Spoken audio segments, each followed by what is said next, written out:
Mark Reyes checked the time on his wrist display for the third time in 2 minutes. The small blue numbers glowed softly in the dim hallway of the orbital station. He was late. Again. Down on Earth, in a small apartment with a view of the Pacific launch towers, his daughter Alina was probably sitting at the table right now. She would be wearing the paper birthday hat she made herself, the one with uneven stars drawn in marker. She had insisted it was his favorite color, even though he never told her that. Mark sighed and rubbed his eyes. Just 5 more minutes, he muttered, though there was no one around to hear him. He had promised. He really had. No work, no emergency calls, no surprise shifts. Just dinner, a simple dinner. Store-bought cake, too sweet frosting, and Alina laughing because she always laughed when she was happy. The station lights flickered. Mark froze. That was not normal. The orbital traffic station was old, but it was stable. Lights did not flicker unless something was very wrong. His wrist display chimed again, this time not with the gentle reminder of a personal event, but with a sharp alert tone that made his stomach drop. Unidentified object detected. Outer debris ring. No transponder. Mark closed his eyes for half a second. "So much for dinner," he whispered. He turned and jogged down the corridor, boots echoing softly. As an orbital traffic engineer, his job was to monitor and prevent collisions, satellites, cargo drones, old space junk. 99% of the time it was boring. Today was clearly the 1%. He reached the control room and pulled up the feed. At first, all he saw was static and drifting metal. Then the image sharpened. There was a ship. It was small, badly damaged, and definitely not human-made. Mark leaned closer to the screen. The hull was smooth but cracked, like dark glass that had been struck too hard. Faint energy pulses leaked from one side. The ship was tumbling slowly, caught between Earth's gravity and the debris field. "No transponder," Mark said quietly. "No registry." His heart started to beat faster. First contact had happened decades ago. Alien species were no longer a shock. But unregistered ships were rare and dangerous. Most of them belonged to smugglers, pirates, or refugees who didn't want to be found. Station protocol was clear. Report it. Lock the area. Wait for security. Mark's hand hovered over the alert console. Then the audio channel crackled. A sound came through. Weak. Broken, not static. A voice. It was not speaking any human language, but Mark didn't need words to understand fear. The sound trembled, rising and falling like someone trying very hard not to cry. Mark swallowed. He thought of Alina the night she had woken from a nightmare, calling for him with that same shaky sound. Without fully deciding to, Mark opened a private channel and boosted the signal. "Hello," he said slowly, clearly. "I can hear you." The voice paused.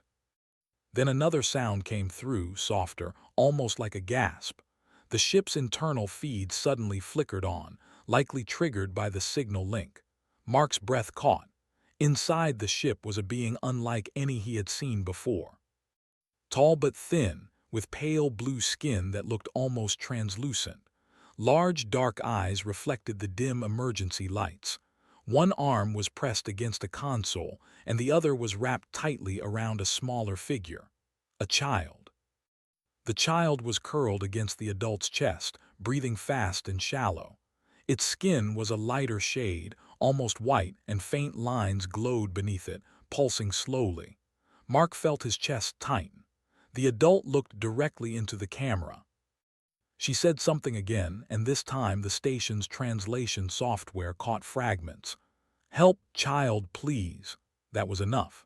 Mark shut off the external alert before it could auto-report to station security. His hands moved fast, fingers shaking. "Okay," he said, leaning closer to the screen as if she could see him better that way. "Okay, I'm here, I'll help." The alien's eyes widened slightly. He pulled up diagnostic tools and scanned the ship. Life support was failing. Power reserves were almost gone. The hull breach was getting worse with every rotation. If he followed protocol, security would arrive in minutes. The ship would be seized. The occupants would be detained. The child would be separated for medical evaluation. Mark knew how that usually went.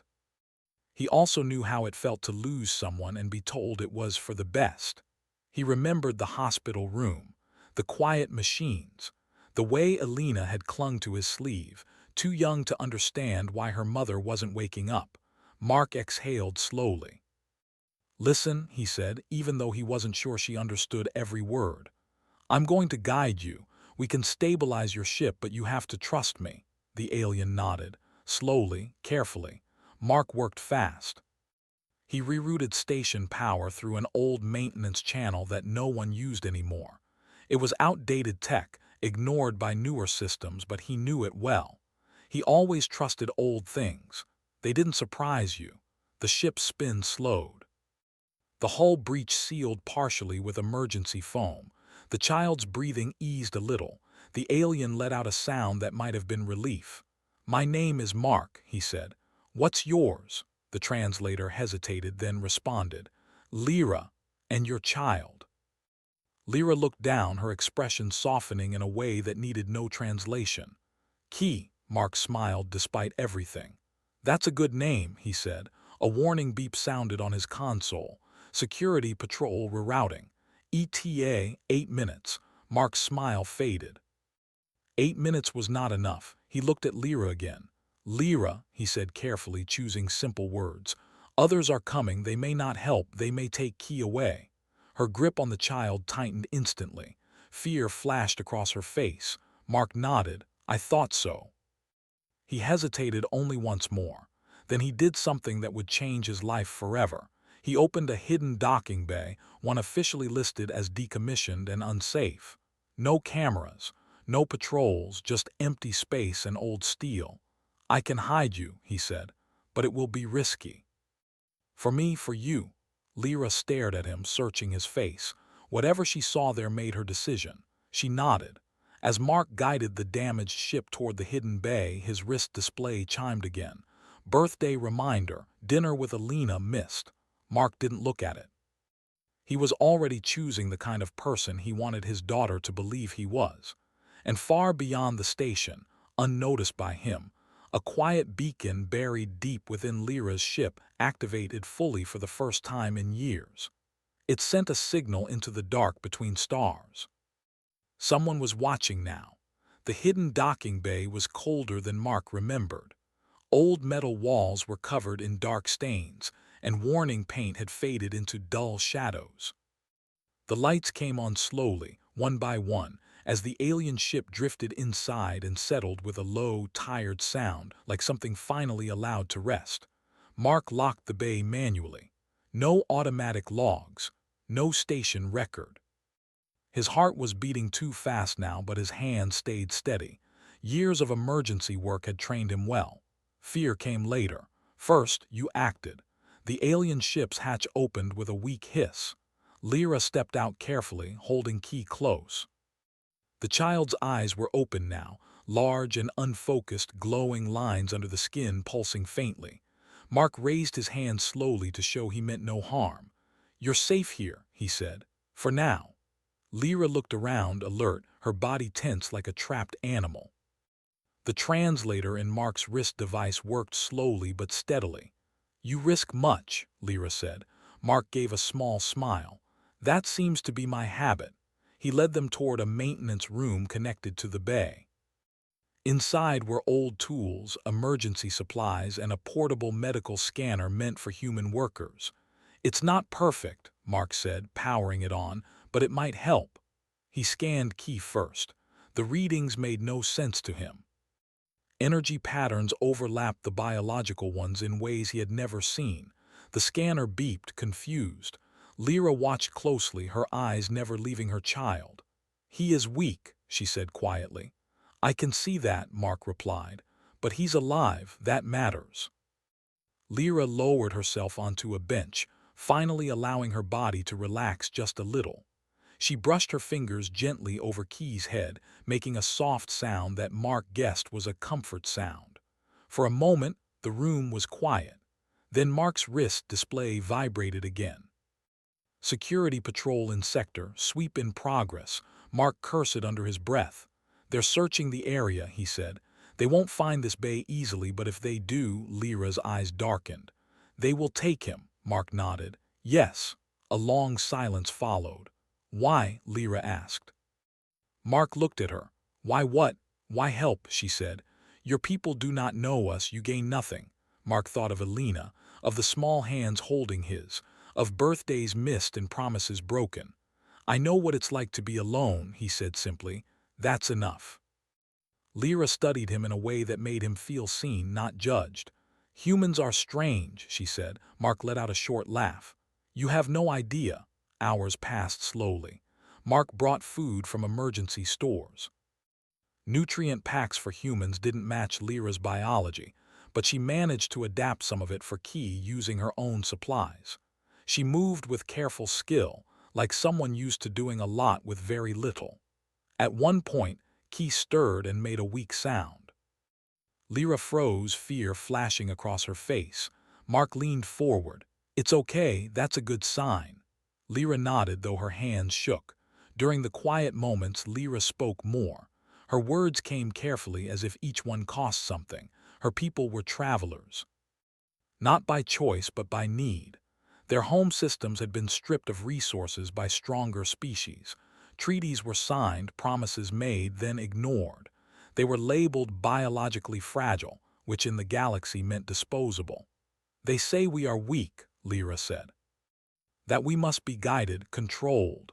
Mark clenched his jaw. They took our children for study, she continued. Separated families, many did not return. Mark felt something cold settle in his stomach. Key was born different, Lyra said. His energy, it is rare. They would use him.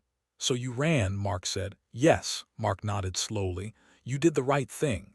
Lyra looked at him with surprise. Many say otherwise. Many people are wrong, Mark replied. Later, Mark's wrist display chimed again. This time it wasn't security. It was Elena. Incoming message, are you coming home? Mark stared at the words longer than he should have. He typed back slowly. Running late, I love you. Cake tomorrow, I promise. There was a pause, then a reply, okay, save me a piece. Mark smiled sadly. He turned back to Lyra and Key. I need to be careful, he said. If they trace my actions, this won't end well. We will leave, Lyra said quickly, as soon as Key is strong. Mark shook his head. Not yet. They'll be watching all exit paths. He thought for a moment, then smiled slightly. There are systems humans stopped using years ago, he said. Old networks, old routes. The galaxy moved on, but we never fully erased them. Lyra tilted her head. Why keep them? Mark shrugged. Because someone might need them someday. Over the next 2 days, Mark did something dangerous. He began leaking information, not directly, not clearly. He broke the data into fragments and sent them through abandoned human networks, old message boards, forgotten research archives. Stories of alien families separated, of resource exploitation, of quiet suffering. He didn't attach names. He didn't ask for help. He just made sure the truth existed somewhere people could find it. The galaxy ran on clean systems and tight control. Humans, however, ran on chaos, and chaos spread fast. Unknown to Mark, off-world observers noticed the data almost immediately. Patterns emerged. Familiar stories repeated across systems. Curiosity turned into concern. Concern turned into questions. On the 3rd day, the beacon in Lyra's ship pulsed again, brighter this time. Lyra felt it and stiffened. They are closer, she said. Mark's wrist display confirmed it. Unidentified fleet entering local space. Mark exhaled slowly. Well, he said, forcing calm into his voice, that's new. Lyra held Key tighter. They will not be kind. Mark looked at the small child, then thought of Elena sleeping safely at home. They don't know humans very well, he said. Outside the station, ships began to appear in orbit, sleek, powerful, watching. Inside the hidden bay, a single human stood between an alien mother, her child, and the rest of the galaxy. And for the first time in a long while, the galaxy would have to decide what to do about that. The station felt smaller now. Mark could feel it in the way the walls seemed closer. in the way every sound echoed a little longer than it should. Outside, the alien ships held their position in orbit, dark shapes against the curve of Earth. They did not attack. They did not leave. They simply waited. Waiting was worse. Lyra stood near the maintenance room doorway, holding key. The child's breathing was steadier than before, and the glowing lines under his skin were brighter now, moving in slow, calm patterns. Mark noticed it immediately. "He's stronger," Mark said. Lyra nodded. "Yes, the danger passed, for now." "That's good," Mark replied, though his voice carried more worry than relief. His wrist display chimed again. This time there was no way to ignore it. Incoming priority signal. Station command. Mark closed his eyes for a second, then accepted the call. "Engineer Reyes," a calm voice said. "You are requested in the main control room immediately." Requested was a polite word. It was not a choice. "I'm on my way," Mark said. The screen went dark. Lyra watched him carefully. "Is this the end?" Mark looked at her, then at Key. He thought of Alina, of the promise he had made, of the cake waiting in the fridge. "No," he said. "It's the part where humans talk too much and make things complicated." Lyra didn't understand the words, but she understood the tone. Mark walked into the control room alone. Security officers stood near the walls, tense but not aggressive. The main screen showed the alien fleet in orbit, along with dozens of incoming signals from off-world channels. A woman in a command uniform turned toward him. Her face was tired but curious. "Mark Reyes," she said, "you've been busy." "So it seems," Mark replied. She folded her arms. "Care to explain why several abandoned human networks are suddenly filled with reports of alien family separations and treaty violations?" Mark shrugged. "Old systems still work." Her lips twitched slightly, almost a smile. "You know the alien delegation is requesting answers, specifically about you." "Lucky me." She studied him for a moment. "They're not asking for punishment. They're asking for understanding." That surprised him. Before Mark could respond, the main screen changed. A new image appeared. A tall alien figure, different from Lyra's kind, surrounded by symbols of authority. "Human engineer," the alien said, its voice calm and clear through translation. "Your actions have caused significant disruption." Mark nodded. "That tends to happen when people notice things." "You hit a refugee vessel," the alien continued. "You interfered with established galactic processes." "I helped a mother and her child," Mark said simply. The alien paused. "Why?" Mark took a breath. "Because no system should be more important than a child," he said. "Because every rule you have seems very reasonable until you're the one being crushed by it." Murmurs spread across the control room. The alien delegation exchanged signals. "You risked your career," the alien said, "possibly your planet's standing." Mark thought of Alina again. "I risk things every day," he said. "That's what parents do." The alien's eyes narrowed slightly. "Your species is known for conflict." "For war," Mark nodded. "We're good at that, but we're also good at something else." "And what is that?" "Showing up," Mark said, "even when it's inconvenient." Silence followed. Then something unexpected happened. Another screen activated, then another. Dozens of feeds appeared, each showing different alien species, different systems. Refugee camps, families reunited, data logs, personal testimonies. The leaks had spread farther than Mark realized. A voice spoke from one of the feeds. "We were told humans would exploit us." Another followed. "Instead, they hid us." Another. "They shared food." Another. "They listened." The alien authority figure turned back to Mark. "It appears this is not an isolated incident." Mark looked around the room, surprised. "I guess humans talk too much." A human officer near the wall let out a quiet laugh before catching herself. Lyra's species appeared on one of the screens. An elder spoke, voice shaking with emotion. "Our children survived because of humans who asked nothing in return." The alien delegation grew quiet. Finally, the authority figure spoke again. "The child," it said, "the one you protect, his energy pattern is extraordinary." Mark felt his muscles tense. He's not a resource. No, the alien replied slowly. He is a solution. The being explained that Key's unique biology could stabilize failing ecosystems across multiple systems, not through extraction or control, but through presence, growth, time. We intended to take him, the alien admitted. Study him, use him. Mark met its gaze. And now? And now, the alien said, we see that survival without dignity is failure. The control room was completely silent.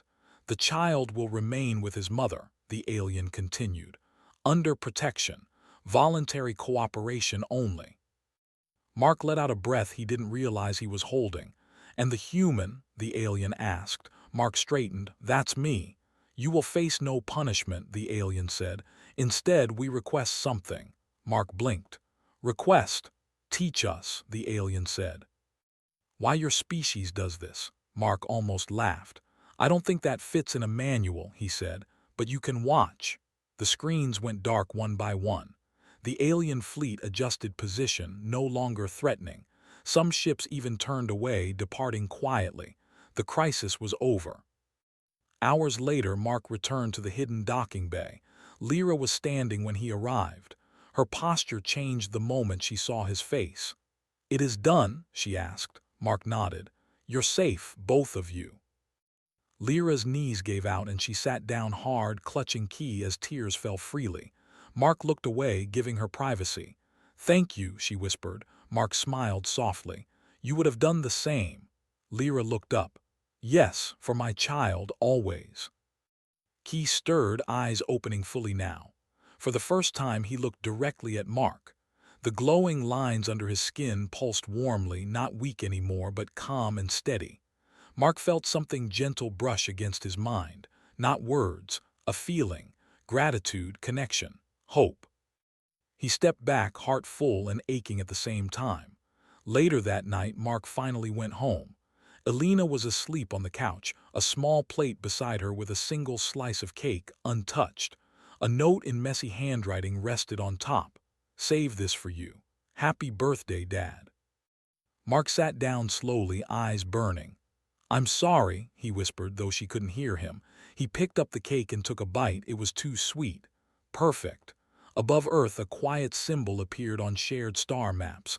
Not official, not enforced.